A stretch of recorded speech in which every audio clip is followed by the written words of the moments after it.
First का honeydew first chapter the best wishes tourist in the world. इसमें हमने ये स्टोरी कहाँ तक की थी?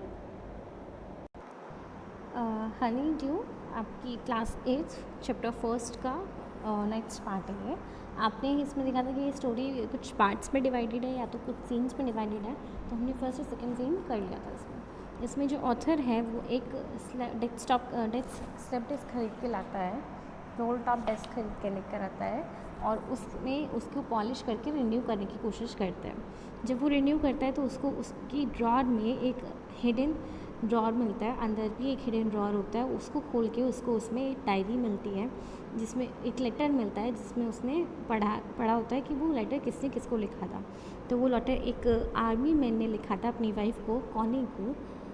उसमें उसने जर्मनी और ब्रिटिश के बीच में जो ये फ़ाइट हो रही थी उसके बारे में बताया था और उन फाइट के बीच में उन्होंने कैसे क्रिसमस सेलिब्रेट किया वो बताया था उसने। और उसके बाद उसने कॉनी को बोलने की कोशिश की थी कि शायद नेक्स्ट टाइम ऐसा कोई वॉर हो ही ना और लोग फुटबॉल के थ्रू ही अपना मैटर सॉल्व कर लें। आज हम उसका थर्ड पार्ट पढ़ने जा रहे हैं जहाँ पर हमने लेफ़्ट आउट किया था, जहाँ वो लेटर ख़त्म होता है। आफ्टर दैट क्या हुआ हम आज देखेंगे। Okay, so I folded the letter again and slipped it carefully back into the envelope. I kept awake all night. By morning, I knew that what I had to do. I drove into Bridport, just a few miles away. I asked a boy walking his dog where Copper Beaches was. मैंने letter को fold किया, वापस रख दिया और अगली पूरी रात मैं सो नहीं पाया। नेक्स्ट मॉर्निंग जब मैं उठा तो मुझे पता था कि मुझे क्या करना है। मैं ब्रिडपोर्ट की तरफ जाने लगा। कुछ ही माइल्स दूर एक लड़का जो है वो अपने डॉग को लेकर घूम रहा था। तो मैंने उसको पूछा कि कॉपर बीचेस कहाँ हैं। उसने house number 12 turn out to be nothing but a burn out shell. जो उस पर एड्रेस लिखा हुआ था वो कुछ भी नहीं मिला। ऐसा लगा जैसे वो एक बर्न आउट शेल है। जो रूफ़ है वो गैप आउट कर रही थी, विंडोज़ बोर्डेड अप थे। मैंने हाउस में नॉक किया नेक्स्ट डोर और पूछा कि क्या कोई जानता है मिसेस मैकफर्सन कहाँ है। मैकफर्सन यानी कि कॉनी मैकफर्सन जो उसकी वाइफ थी,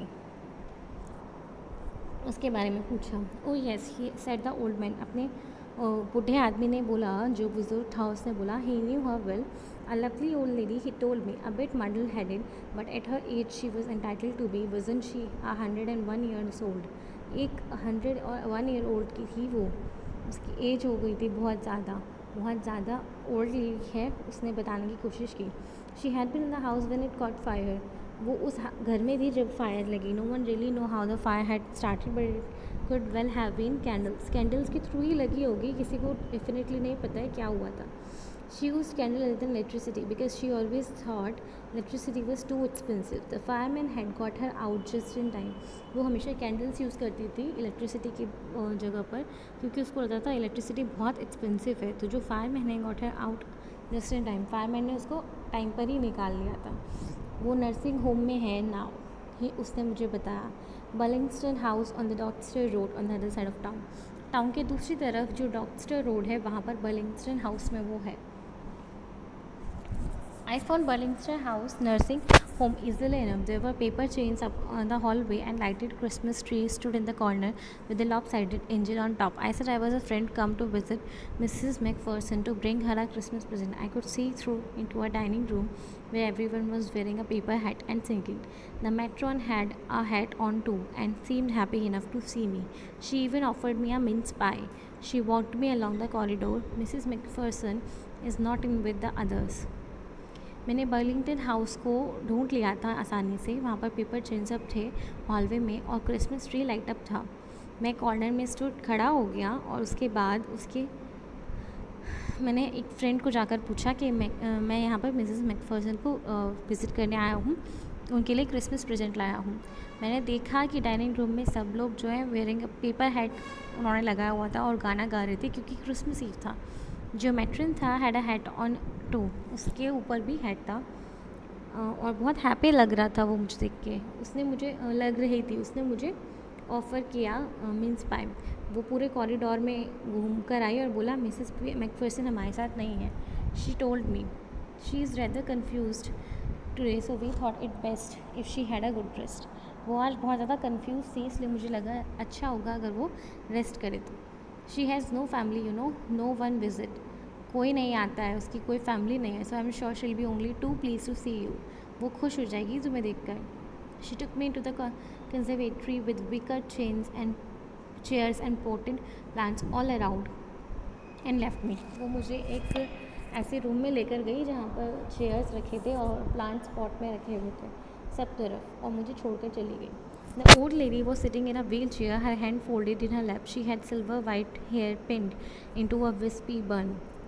विस्पी मतलब अजीब तरीके से बना हुआ उजड़ा उजड़ा सा, मतलब ना टाइट था ना ढीला था ना परफेक्ट नहीं होता, उससे विस्पी बोलते हैं. Okay. She was gazing out the garden. वो गार्डन में देख रही थी. Hello I said. She turned and looked up at me vacantly. Vacantly मतलब जिसकी आंखों में कोई इमोशन ना हो.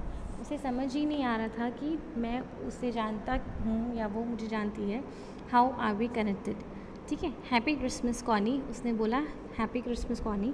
मैं उसके बाद बोलता गया I found this, I think it's yours. मुझे ये मिला है, मुझे लगता है ये तुम्हारा है. As I was speaking her eyes never left my face.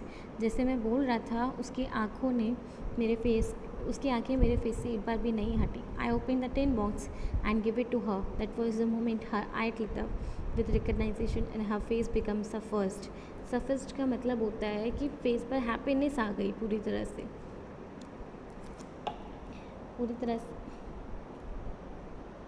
से हैप्पीनेस आ गई. सडनली उसका चेहरा खुशी से दमकने लगा. I explain about the desk, about how I had found it, but I don't think she was listening. मैं उसको बताने की कोशिश कर रहा था कि कैसे मुझे डेस्क पर ये मिला और कहाँ कहाँ इस पर क्या क्या लिखा था, लेकिन मुझे नहीं लगता वो सुन रही थी. For a while she said nothing but stroke the letter tenderly with her finger tips. कैसे होता है ना कि जब हम कोई हमारे बहुत क्लोज होता है एंड ऑल ऑफ सडन वो चला जाए बिना किसी न्यूज़ के, और बाद भी हमें उसकी कोई न्यूज़ मिले या उसका लिखा हुआ कोई लेटर मिले या कुछ भी मिले, तो उसको हम कितने इमोशनली देखेंगे ये यहाँ पर दिखाया गया है. सारी मेमोरीज़ कितनी जल्दी स्ट्राइक आउट कर जाती हैं उस पर्सन की, वो यहाँ पे बताया हुआ है. And she was missing his husband, that's why she was feeling that much emotional. वो लेटर को बहुत धीरे धीरे स्ट्रॉक कर रही थी अपने फिंगर ट्रिप से. उसे लग रहा था कि कहीं उड़ नहीं जाए, उसके हाथ से छिन ना जाए ये मोमेंट वापस. Suddenly she reached down and took my hand. एकदम से वो हिले और उसने मेरा हाथ लिया अपने हाथ में. Her eyes was filled with tears. वो रो रही थी. You told me you would come home by Christmas, dearest, she said, and here you are, the best Christmas present in the world. Come closer, Jim. Dear, sit down. जो Mrs Macpherson थी, जो Connie थी, वो confused थी और उसने misunderstood कर लिया था हमारे ऑथर को जिम की जगह पर, अपने हस्बैंड की जगह पर जिसने उसे लेटर लिखा था. उसने उसको रोते हुए बोला कि तुमने कहा था कि तुम क्रिसमस तक आ जाओगे और तुम आ भी गए. ये क्रिसमस का बेस्ट प्रेजेंट है वर्ल्ड में. मेरे पास आओ ना, यहाँ बैठो. I sat down beside her and she my cheek. मैं उसके पास बैठा, उसने मेरे चिक पर किस किए. I read your letter so often Jim. मैं हमेशा तुम्हारे लेटर्स पढ़ती थी. Every day I wanted to hear your voice in my head. मैं हमेशा तुम्हारी आवाज़ को अपने सर में सुनने की कोशिश करती थी, दिमाग में. It always made me feel you were with me and now you are. ऐसा लगता था कि तुम हमेशा मेरे साथ हो और आज तुम हो. Now you're back, you can read it to me your self. अब तुम आ गए हो तो तुम अपना लेटर खुद ही पढ़ दो ना. Would you do that for me Jim dear. I just want to hear your voice again. क्या तुम मेरे लिए प्लीज़ करोगे? मैं तुम्हारी आवाज़ सुनना चाहता हूँ. I'd love that so much, and then perhaps we'll have some tea. I have made you a nice Christmas cake, marzipan all around. I know how much you love marzipan. मैं तुम्हारी voice दोबारा सुनना चाहती हूँ. मुझे बहुत पसंद आएगा, बहुत अच्छा लगेगा अगर मैं एक बार तुम्हारे मुँह से ये लेटर सुन पाऊँगी तो. और फिर हम शायद थोड़ा सा टी लेंगे साथ में. ये बहुत ही क्रिसमस नाइस केक बनाया है मैंने, मर्जीपन हर तरफ. And I know how much you love marzipan. All around marzipan ही केक है और मुझे पता है तुम्हें मर्जीपन केक कितना पसंद है. The story ends here. इस स्टोरी में ये बताया गया है कि कैसे ऑथर इमोशनल हो जाता है, इमोशनल अटैचमेंट फील करने लगता है उस लेटर के साथ जब वो उस लेटर को देखता है और अपनी रिस्पॉन्सिबिलिटी समझ लेता है कि जिसके लिए वो लेटर लिखा गया था, जो इमोशंस उस लेटर में कंसीव किए गए थे, उसको उस जगह तक पहुंचाया जाए जहाँ के लिए वो बना है. यहाँ 2-3 पर्सन्स के इमोशंस दिखाए गए हैं. सबसे पहले जिम, जो एक आर्मी मैन है जो चाहता था कि लाइफ में वर्ल्ड में सब लोग पीस से रहे और एक दूसरे के साथ वॉर के बजाय गेम्स के थ्रू लाइफ की प्रॉब्लम्स को सॉर्ट आउट करें या बात करें या कम्युनिकेशन करें और दो लोगों को ह्यूमन होते हुए एक दूसरे के अगेंस्ट सिर्फ कंट्री वाइज डिवाइड होने की वजह से ना लड़ना पड़े. दूसरा इमोशन यहाँ ऑथर का दिखाया गया है जिससे 8 मिनट के अंदर अंदर मतलब कुछ ही मिनट्स में ऐसा लगने लगा कि उसकी रिस्पॉन्सिबिलिटी बनती है कि वो जिसका लेटर है वो उस तक पहुँच जाए। उसको पता होना चाहिए कि आफ्टर ऑल क्या हुआ था और वो अपने इमोशंस उस तक क्यों पहुँचाना चाहता था। The third person is Connie, जो लाइफ टाइम अपने हस्बैंड के लेटर का और अपने हस्बैंड का वेट करती रही थी। उसके इमोशंस वहीं के वहीं रुके हुए थे। उसको अभी तक लगता था कि क्रिसमस पर उसके हस्बैंड वापस आने वाला है। सो हमारा चैप्टर यहाँ पर ख़त्म होता है। That was really nice chapter, really inspiring, the best Christmas present in the world. You know, ये इमोशनल कनेक्शंस जो होते हैं, इसमें इमोशनल कनेक्शंस के बारे में बताया गया है। ये any how comes around, okay, वापस आ जाते हैं। सो इसकी एक्सरसाइज हम नेक्स्ट वीडियो में करेंगे। Comprehension, check in, working, that it's everything will do in the next class, okay. Thank you.